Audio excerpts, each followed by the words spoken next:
when it's about IELTS exam, the toughest part for the students is actually reading module. আপনি যদি সেটা না বুঝেন, মানে রিডিং মডিউলটাকে যদি আপনি কখনো অ্যানালাইসিস না করেন, এক্সপিরিয়েন্স না করেন, তাহলে হয়তো আপনার কাছে স্পিকিংটা কঠিন মনে হবে। ম্যাক্সিমাম স্টুডেন্টসের একটাই কমপ্লেইন যে আমরা স্পিকিংটাতে গিয়ে খুবই দুর্বল হয়ে যাচ্ছে, বিকজ অফ স্পিকিংটা 2 দিন 4 দিন 5 দিনে হয় না। But the toughest part, again I'm saying, that is the reading, because 3টা লং প্যাসেজ থাকবে, আপনাকে অর্থ বুঝতে হবে।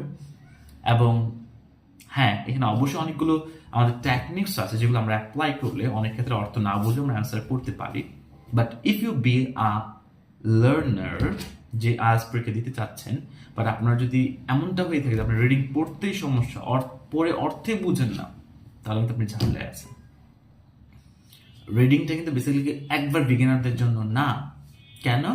কারণ এক্ষেত্রে আমরা হয়তো অনেকগুলো টিপস বা ট্রিক্স আপনাদেরকে আমরা শিখিয়ে থাকি, বাট আলটিমেটলি আপনি যদি একটা লাইন পড়ে অর্থ না বুঝেন, অথবা একটা প্যারা পড়ে এটা রিয়েলাইজ করতে না পারেন, আপনি এটা প্যারাফ্রেজিংটা না বুঝেন, তাহলে কিন্তু actually it's really difficult to do well in your IELTS reading part. আরেকটা বিষয় ভেরি ইম্পর্টেন্ট ফর ইংলিশ, যে আমরা লার্নার্স আছি ইংলিশ রিডিং এর জন্য, সেটা হচ্ছে যে কত কুইকলি আমি পড়তে পারছি। দ্যাট মিনস আপনার যখন টার্মগুলো আসবে, আপনি যদি আইএলটিএস ক্লাস করে থাকেন, আপনি বুঝবেন স্ক্যানিং, প্যারাফ্রাইজিং, দেন গেজিং, কিছু জিনিস আছে, টার্ম আছে আমাদের।